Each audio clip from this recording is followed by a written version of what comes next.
شادی کی پہلی رات میں نے گھونگھٹ اٹھانے سے پہلے اپنی پگ اس کے قدموں میں رکھتے ہوئے صاف الفاظ میں بتا دیا، مجھے معاف کر دو، میں حق زوجیت ادا کرنے سے بالکل قاصر ہوں، صرف اپنی والدہ اور بہنوں کی خوشی کی خاطر خود غرض بن گیا ہوں۔ اس نے وہ پگ میرے سر پر رکھتے ہوئے کہا، آپ جیسے بھی ہیں میرا سہاگ ہیں، میرا نصیب ہیں، مجھے اب آپ کے ساتھ ہی رہنا ہے۔ اس دن کے بعد اس اللہ کی بندی نے میرے ساتھ 30 سال گزارے، میرے گھر والوں کی ہر بات برداشت کی، بانجھ ہونے کے طعنے بھی سنے مگر میرا پردہ رکھا۔ قبرستان میں قدم رکھتے ہی ایک مہک نے استقبال کیا۔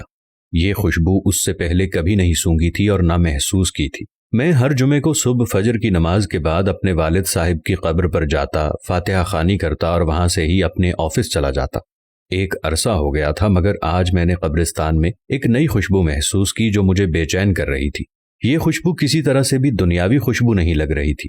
بہرحال میں والد صاحب کی قبر پہ پہنچا تو ان سے چند قدم کے فاصلے پر ہی ایک نئی قبر بنی تھی۔ تازہ پھول اور چادر سے اندازہ لگانا مشکل نہیں تھا کہ 2 یا 3 دن پہلے ہی یہ قبر بنی ہے۔ والد صاحب کی قبر سے فارغ ہو کر جاتے ہوئے اس قبر پر فاتحہ خوانی کے لیے رک گیا۔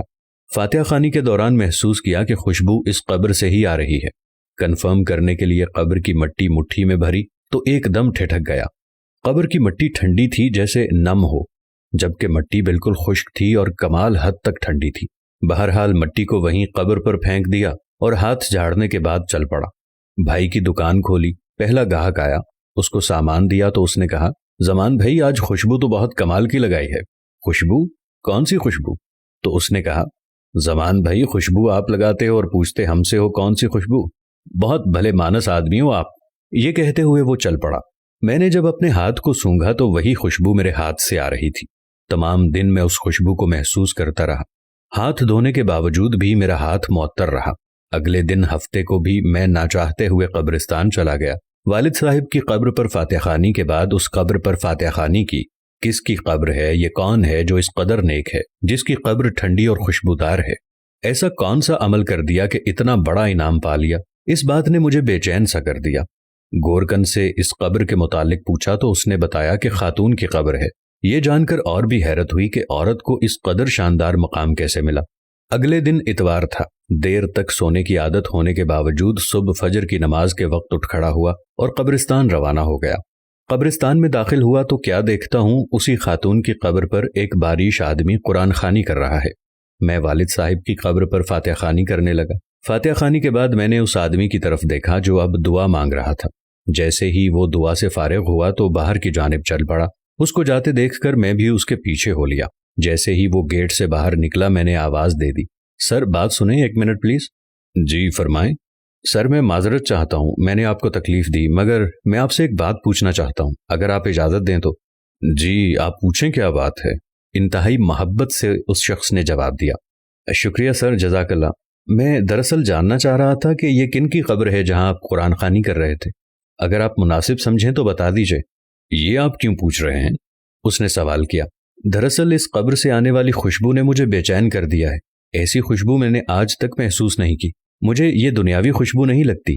میں جاننا چاہ رہا تھا کہ صاحب قبر نے ایسا کون سا عمل کیا ہے کہ یہ مقام ملا کہ قبر ٹھنڈی اور خوشبودار ہو گئی ہے۔ یہ سن کر اس شخص نے ٹھنڈی آہ بھری اور کہا، قبر ٹھنڈی اور خوشبودار کیوں نہ ہو، اس نے اللہ تعالیٰ کو راضی کر کے ہی ایسا کیا ہے۔ جی میں یہ جاننا چاہ رہا تھا کہ ایسا کون سا عمل ہے جس سے یہ سعادت نصیب ہوئی۔ اس نے بتایا کہ یہ میری زوجہ کی قبر ہے۔ 30 سال تک ہماری رفاقت رہی۔ میں 4 بہنوں کا اکلوتا بھائی ہوں۔ میری بہنوں اور ماں کو میرا صحرا دیکھنے کا بے حد شوق تھا۔ سرکاری نوکری ملتے ہی چاند سی دلہن کی تلاش شروع کر دی گئی۔ یوں دنوں میں لڑکی کی تلاش کا کام مکمل ہوا۔ شادی ہوئی اور ماں بہنوں نے اپنے ارمان دل کھول کر پورے کیے۔